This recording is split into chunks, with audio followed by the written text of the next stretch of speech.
नमस्कार, मी शंकर डावरे तुमचं पुन्हा एकदा स्वागत करतो DS किचनमध्ये. आज आपण पाहणार आहोत सोयाबीनचे कोफ्ते. व्हिडिओ चालू करण्यापूर्वी जर तुम्ही चॅनलला सबस्क्राईब केलं नसेल तर आत्ताच सबस्क्राईब करा आणि व्हिडिओ पूर्ण बघा. चला तर मग रेसिपीला सुरुवात करूयात.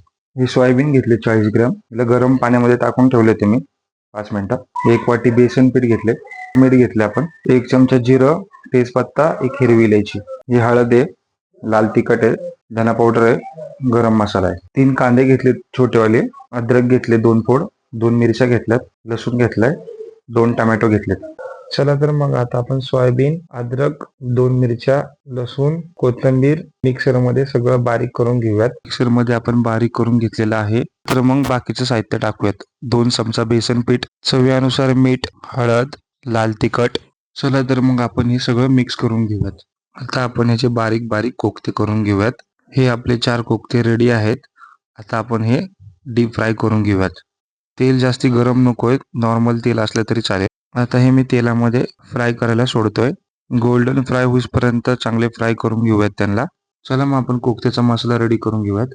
1 पळी तेल, लसूण, अद्रक, कांदा, टोमॅटो, थोडंसं चवीनुसार मीठ, हे सगळं फ्राय करून घेऊयात चांगलं बारीक गॅसवरती.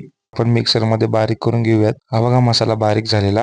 चला तर मग आपण फोडणीची तयारी करूयात. 1 पळी तेल घ्या, 1 चमचा जिरं, 1 तेजपत्ता, 1 हिरवी इलायची, 1 ते 1.5 चमचा लाल तिखट. आपण हे सगळं तेलात फ्राय करून घेऊयात.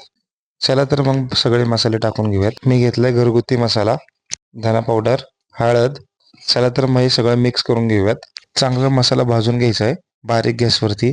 थोडंसं फक्त पाणी घालायचंय त्याच्यावरती. 10 ते 15 मिनिटं चांगलं लाल होऊ द्या. मग आपण त्याच्यामध्ये कोफ्ते सोडूयात. थोडी कोथिंबीर पण टाकूयात. ही आपली रेडी झालेली आहे कोफ्तीची भाजी. मला कमेंटमध्ये सांगा कशी झाली आहे. चॅनलला सबस्क्राईबर केलं नसेल तर आताच करा, लाईक करा, शेअर करा, बेल आयकॉनला क्लिक करायला विसरू नका.